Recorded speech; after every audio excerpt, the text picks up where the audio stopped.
एकही तेलाचा थेंब न वापरता वर्षभर टिकणारं लिंबूचं आंबट गोड असे लोणचे आपण आज तयार करणार आहोत. बघा किती रसरशीत आणि किती सुंदर असा कलर आला आणि खूप छान सुद्धा झालेला आहे चवीला. नक्की तुम्ही सुद्धा अशा प्रकारे हे लिंबूचं लोणचं बनवून बघा. किती सुंदर गोड चवीचं आणि एकदम सुंदर सुरेख असं बनतं. वर्षभर टिकणारं हे लोणचं आहे.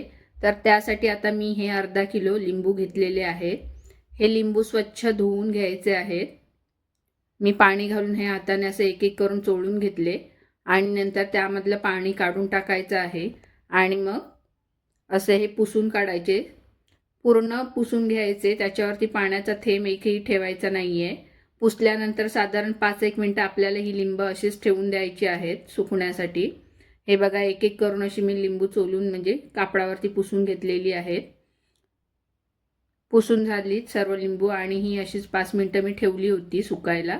सुकल्यानंतर हे लिंबू आपल्याला कापून घ्यायचे आहेत. एकदम छोट्या आकाराचे लिंबू असले तर आपल्याला त्याचे 2च भाग करायचे आहेत आणि जर का मोठे असले तर 4 भाग करून घ्यायचे आणि हे सर्व बिया त्यामधल्या काढून घ्यायच्या आहेत. बिया त्यामध्ये तर त्याची चव कडू लागते, म्हणून आपल्याला ह्या बिया काढून टाकायच्या आहेत. आणि सर्व बिया काढल्यानंतर आता पुढे मी तुम्हाला दाखवते. ह्या बघा इतक्या बिया आलेल्या आहेत.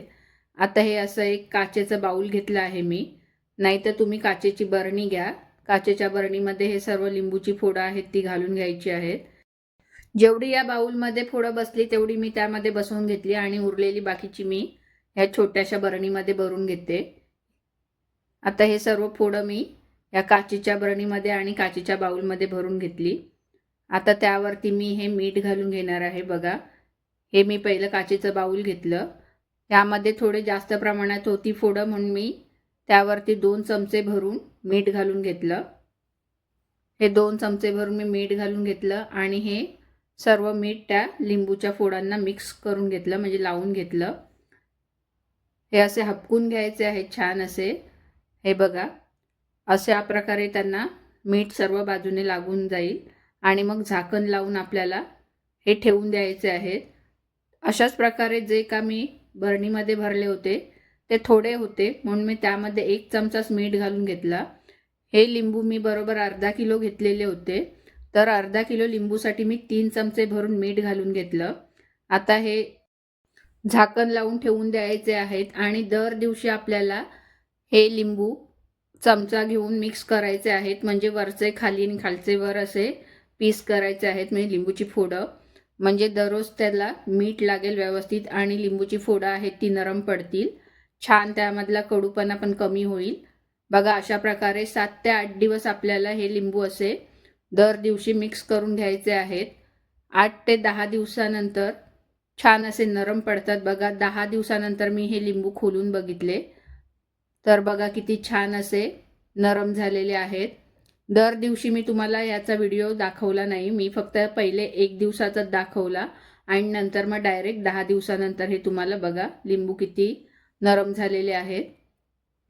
हाताने सुद्धा सहज तुटतात आणि असेच जरी खाल्ले तरी सुद्धा छान लागतात. तर आता ह्या लोणच्यासाठी आपल्याला मसाला तयार करायचा आहे. तर मी 2 चमचे भरून धणे घेतले आहेत. भांडं गरम झालेलं आहे. त्यानंतर गॅस आपल्याला स्लो ठेवायचा आहे. 2 चमचे धणे, तर 2 चमचे मी बडीशेप घेतली आहे. 1 चमचा जिरे, अर्धा चमचा काली मिरी म्हणजे साधारण 10 ते 15 काळी मिरी आहेत. 7 ते 8 लवंग आणि एक छोटासा चमचा भरून म्हणजे पाव चमचा भरून मी मेथी घातली आहे.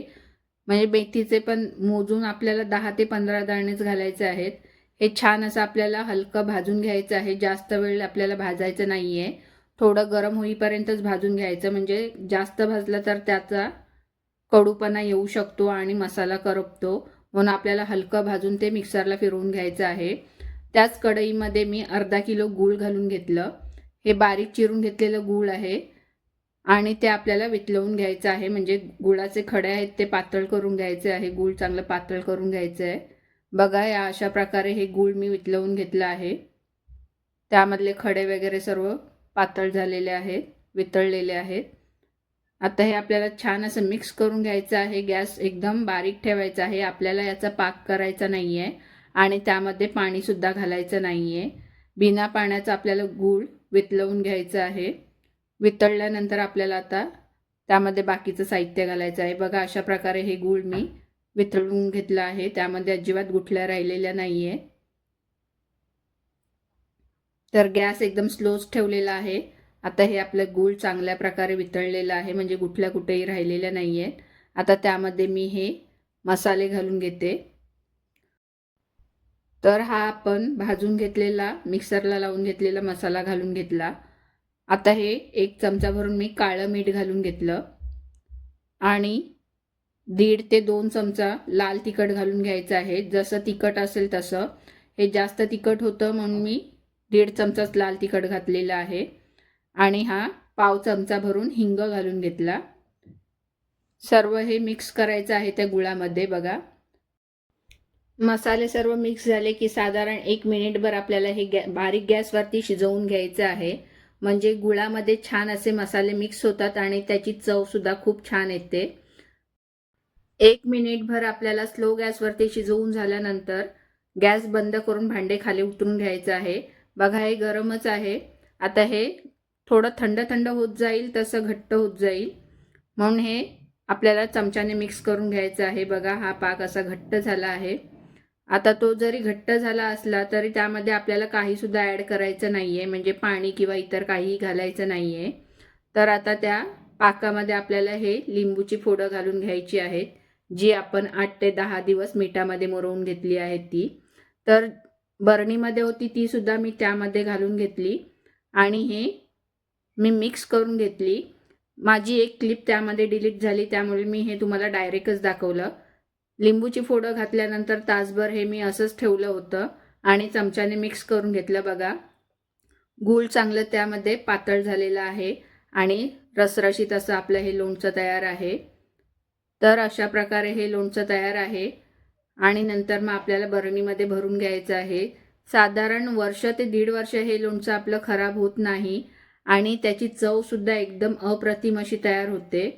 आंबट गोड हे असं आपलं रसरशीत लिंबूचं लोणचं तयार आहे. बघा किती छान आणि सुंदर असा त्याला कलरसुद्धा आला आहे. जर का माझ्या रेसिपी आवडत असतील तर माझ्या चॅनलला लाईक करा, शेअर करा आणि सबस्क्राईब करा. अशा प्रकारे हे सर्व लोणचं मी बरणीमध्ये भरून घेतलं आणि साईडला जो का पाक लागला होता तो मी हे पुसून घेतला आहे. आता हे छान अशी बरणी पुसून घेतल्यानंतर त्याला झाकण लावून आपल्याला ठेवून द्यायचं आहे. साधारण 8 ते 10 दिवसामध्ये छान असं त्या पाकामध्ये लोणचं मुरतं आणि खूप सुंदर अशी चव त्याची लागते. तुम्ही लगेचच खाल्लात तरीसुद्धा चालेल. हे तयार आहे आपलं लिंबूचं लोणचं. नक्की तुम्ही सुद्धा एकदा अशा प्रकारे लिंबूचं लोणचं बनवून बघा. खूप सुंदर आणि अप्रतिम असं तयार होतं.